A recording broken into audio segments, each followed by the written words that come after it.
Diba sa atin ang bakasyon, magiga-higa lang. Uy, magkain-kain. Wow. May mga challenges na kami pinagdaanan today.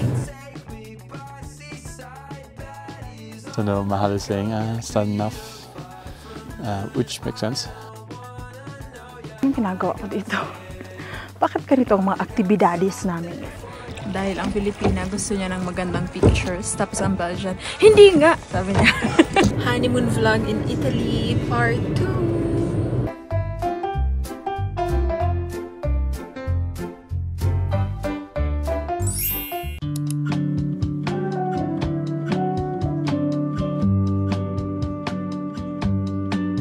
Welcome to Italia!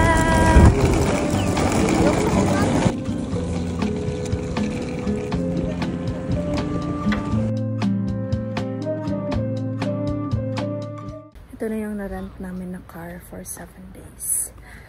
Gutom na ako. Let's go. Ang init dito. I like it. Time check is already 1 minute na lang before mag 12 noon. And we are almost in Verona. So, story time. May mga challenges na kami pinagdaanan today. First is a mini challenge. Pumunta kaming Terminal 1 instead of Terminal 2 sa Charleroi Airport sa Belgium. So, okay na yun siya. Easy fix lang siya. Ang second na challenge ay nung nakarating na kami sa Venice. Diba, nag-rent kami ng car. So, chinek na namin kung saan namin mahanap ang narentahang car ni Waterpass. So, sabi niya, saan ang gate 4 dito? So, sabi ko, sige, magtanong tayo. Pumunta ako sa isang babae. Sabi ko, may trabaho siya. Basta isa siya sa mga nandun sa counter. Tapos, sabi ko, saan ang gate 4? Sabi niya, what gate 4? Sabi ko, di ba may mga gates? Sabi niya, we only have 2 gates here and there, so there are only 2 gates. And then I was like, okay, thank you so much. So pumunta ako kay Water. Shock ang mukha niya. Ganon siya. Sabi ko, ano problema? Sabi niya, ay, ang rental car pala nasa kabilang airport. Nasa kabilang airport, sa mga 30 minutes pa by car. Tapos sabi ko, ay shucks, ano lang ako, nag-chill lang ako kasi di ba din ma-stress. Ang ganda ng Italia. Nakapunta na ako sa Italy before. Yun yung first time ko at ngayon ang second time. Pupunta na ako sa Rome kasamang kaibigan ko. Ang background story pala kung bakit kami nasa Italy. First time ni Water, ni Mahal dito sa Italy, and gusto niya talaga makapuntang Italy. So sabi ko, sige, doon sa pagpunta namin sa Switzerland, yung part 1 ng aming honeymoon, para yun sa akin. Ito para sa kanya.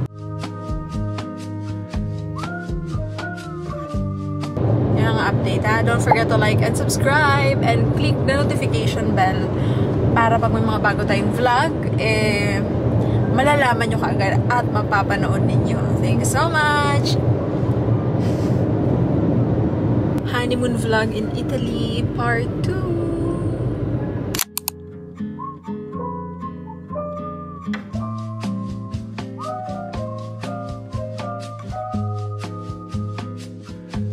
Welcome to Italy! Welcome! Very pretty. Look.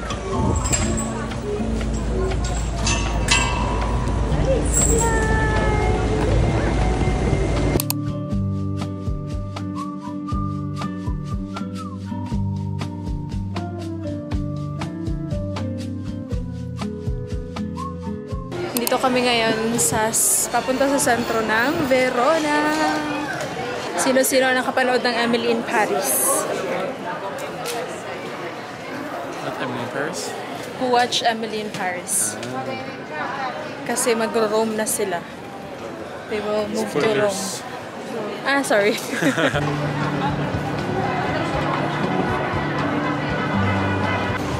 Tingnan ninyo. Ganda! Diba? Wala na si Uncle. Uncle is gone. Uncle is back.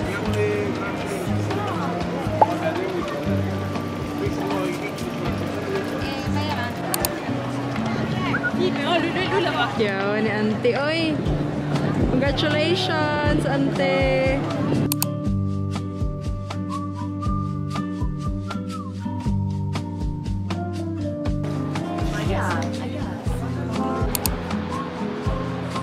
After 5 years of hiking, we are finally in Castel San Pietro.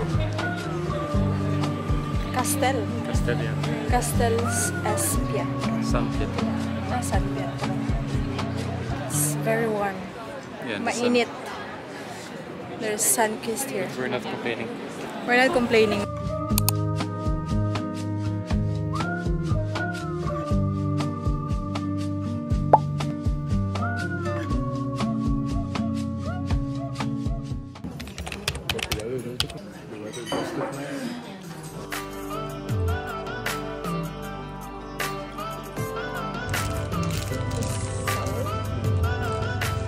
Kalalabas lang namin sa groceryhan. Conad. Conad ang pangalan ng groceryhan nila dito. At ang presyohan parang Switzerland. Siya kamahal. Kasi dinadayo talaga siya ng mga tao para mag-hike.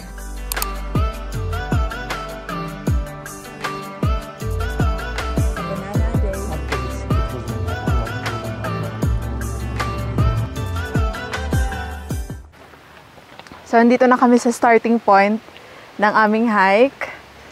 Very professional with the microphone. Finally, shout out to our 1 million viewers. Go, go, go! Let's go! 1 million viewers! Let's go, go, go! Kaya muna kami ng banana. 4 nights pala kaming matutulog dito sa Dolomites, Italy! Excited naman si Margie, oy. 4 nights. Maingay kaninang umaga doon sa aming hotel dahil katabi namin ang closet na kung saan nila nilalagay ang mga cleaning materials. So, morning pa lang ang mga naglilinis sa hotel. Gumagawa na sila ng noise dahil nga naglilinis na sila. Kaya nagising ako and sabi ko, ay hindi to maganda. I want to be here to relax, ganyan. Tapos kapag hindi ka nakakatulog ng maayos kasi nagigising ka dahil sa ingay kapag umaga, eh hindi ka talaga super well rested sa bakasyon, right? So, ayun, kaya lilipat kami ng kwarto.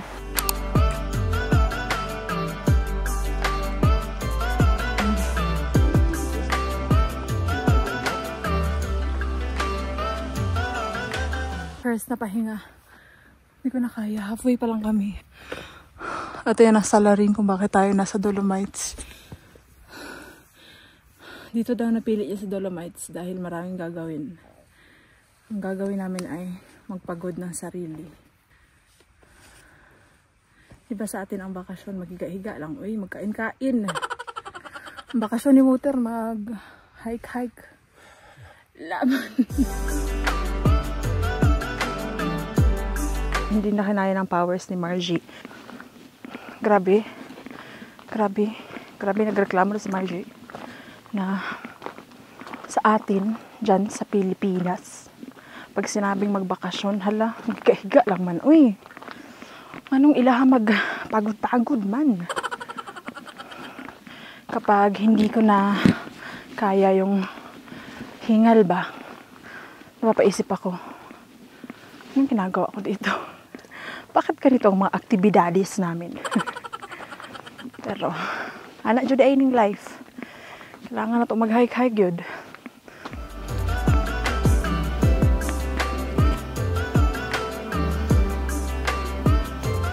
Welcome to our viewpoint, the final destination for today. Ito na kami sa lake.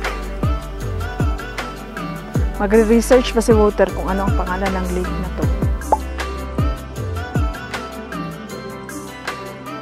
Ito na kami meron pang restaurant.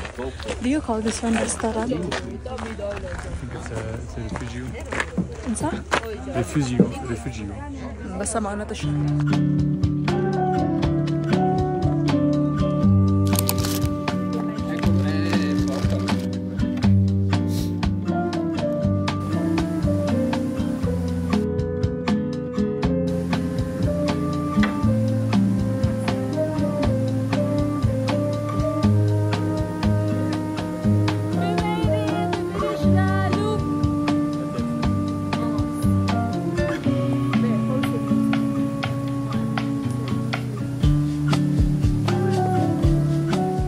So friends, ito na yung second room namin and napakaganda dahil more spacious kumpara dun sa first room namin. And look at the view. Be? You can see here the Alps.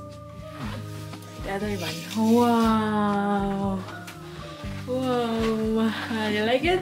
Yeah. It's worth it, no? Yeah. Diba? Disagree man, walag 50-50. Wow, and the bathroom daw. So may ano sila hugasan ng ano mo dyan. Pagkatapos mong mag poopsie-loopsie. So may shower. And voila! I'm so happy. That's good. Thank you. You are welcome. Kauwi lang namin galing sa hike. 3 hours and like 30 minutes. I have 3 hours and 25. 3 hours 25 daw, sabi ni Walter. So ayun, magpapahinga na kami at magsaspa kami after nito. Kasi may wellness dito sa hotel namin. Siyempre, hindi na namin kayo isasama dun sa spa. Pero ito yung outfit namin. Oh. Mayang buntag, it's our third day here in Italy. And today we are going to go to the hike that's the most famous and the most popular here in the Dolomites. Everyone advises to go there early. So now we're getting up early and What time is it? it is almost 7:45, 7:43. We were planning to go to breakfast at 7:30 when it starts, but Mahal is still getting ready. I mean, it's also the end of September, so hopefully it also helps with the busyness. Picture is more important, so we need to do some makeup. Ngayong buntag! See you! See you!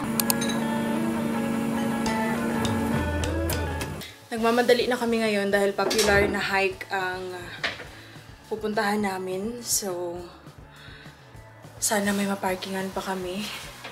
Mabagal kasing kumilos si Margie. Si Margie ang salarin, hindi si Uncle. Si Uncle is always on time. Char!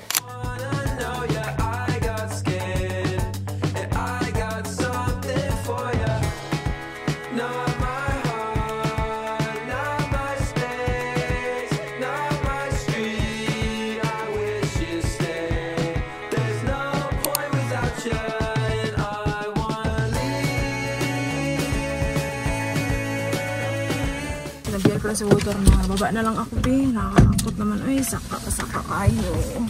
Thank you, Lord. We are finally here, Lord. Look at guys. Nice kayo. Ito na, magsastart na kaming mag-hike dahil nakapag-park na kami at ang daming tao dito ngayon. Natay ng shoes si Uncle dyan, oh. Tapos tingnan nyo, may gloves tayo at may bonnet. Lamig kahit may araw, malamig siya. Ayan si Uncle. Tapos ang mga camper van. At nagpapakita na si Haring Araw. Pero kung nakikita ninyo, napaka-cloudy. Sana na-enjoy ninyo ang vlog namin dito sa Italy. At mag-comment kayo dyan ha, para makita ko kung sino ang nanonood. Ma-appreciate ko rin kayo sa panonood ninyo sa amin. Kung gusto niyo makita ang ibang mga pictures namin, nasa Instagram or nasa Facebook. Continue. Always stopping for the video and the pictures and the updates, live updates. Life updates. Live updates only. Nandito na pala kami. Ito na pala yung famous na, how do you call that, ganit mahal? Trisimi? Yan na pala yun, pero hindi mo siya masyadong ma-appreciate kasi may clouds. Look, oh. Wow. Ayan na yan. Trisimi. Nice. Nag-lunch kami dyan sa Refugee U. Pero ang problema, hindi namin nalaman na cash pala. Oo. Ang pera namin ay 12 euros and 50 cents lang. Tapos may couple pa na nag-offer na bibigyan nila kami ng extra nila. Sabi ni Wouter, wag lang daw. Sabi ko, sa isip ko, oh, go, why not? Char. Si Wouter, no. Tik-atik po. So, ayan. We are done with the lunch, but currently snacking dahil hindi talaga nabusog sa lunch. We shared pasta. It was yummy, oy. At least now you know if you will hike here in Trisimi. Correct? At least alam nyo na ngayon na cash siya, okay? And tingnan nyo ang lake. Wow. We wanted to get here a bit earlier, so we didn't stop at the grocery store to get any snacks or anything, or lunch. And then we planned to buy lunch at the Refugio here, which we could do, but then we didn't realize that you can only pay here by cash and not by card. So we had a little bit of cash, just enough for one dish, and then we shared that dish. So now Mahal is saying, it's not enough, which makes sense. And Mahal has asked me to talk to the vlogging camera, and then we can see Mahal over there walking ahead, not waiting for me.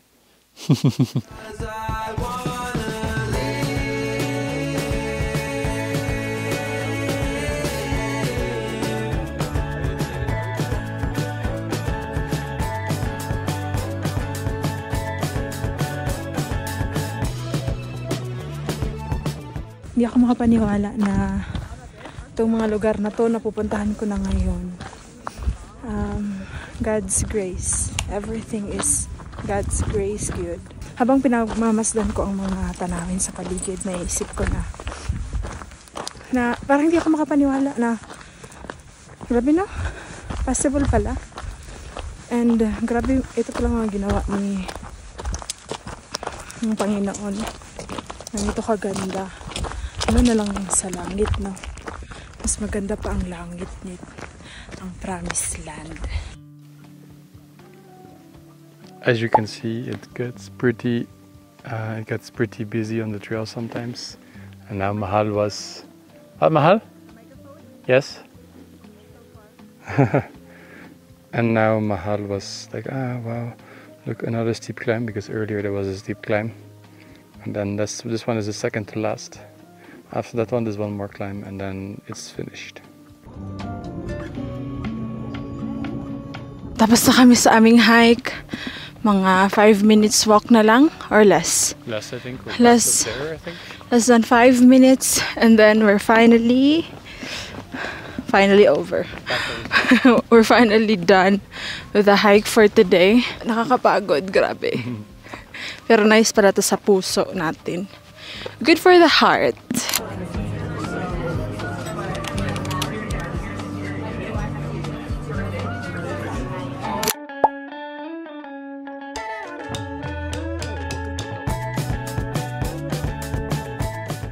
Hi, andito na kami sa Lago de Brais. Pero as expected, ano na, oras 12:30 almost ng Tuesday, pero apaka-crowded. Yan yung pangalan niya, o Lago de Brais? Brais, I think. Brais. Yay! Nakapark kami. 1 hour and like 20 minutes. 1 hour and 20 minutes, no? The drive. Around that time. Wow! Tingnan nyo ang view nila dito sa kanilang Lago de Brais. Wow! Ganda! What do you think? Ang ganda no? Mag-boat din kami mamaya doon. Ang pinili namin na boat ay private. So, 50 euros siya. Tapos may libre sila na dalawang ref magnets. Wow. Treasures on is a Disney princess. Order, yeah. Disney passenger lang ba? Go call. The last time was in Palawan pa. That was kayaking though. Kayaking na ito. It's a prank. Siyempre, pabalik na kami. But bago yan, nag-usap muna ang Belgian at ang Filipina. Dahil ang Filipina gusto niya ng magandang pictures. Tapos ang Belgian, hindi nga! Sabi niya. Siyempre, pinagtatawanan ko na lang ngayon. But earlier, sometimes it's hard to process my emotions. Both of us are tired. I guess I'm right? Yeah. Makikita nyo rin yan sa mga eye bags natin dito. Pero nagkaayos naman na kami at may mga maganda na kami mga pictures. Nandyan, lagay ko mamaya. Tapos nahihirapan si Uncle ngayon sa pag-row niya, pabalik. Pero kaya niya yan. I am sharing with you, mga ante, ang reality ng mag-couple, okay? Nakikita natin most of the time ang mga couples. Maganda ang mga larawan nila, masaya sila lagi. Yan lang yung nakikita ninyo. But in reality, hindi talaga perfect ang pagsasama ng couple lagi. But it's not the fight. It's the what, mahal? The way you handle it? The way you handle it. And the lessons you've learned from it, from different and difficult situations. Grabe nga yung pag ganun tayo sa vlog na to.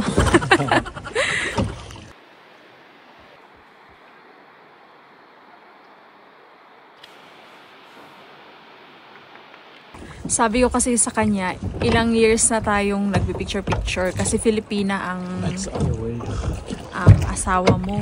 Hindi mo pa rin ba alam ang anggulo?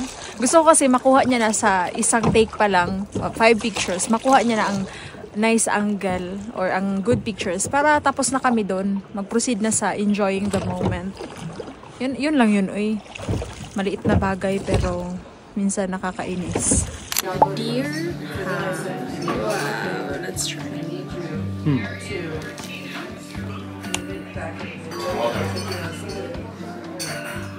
don't want to eat yet? What, man? You don't want to eat yet?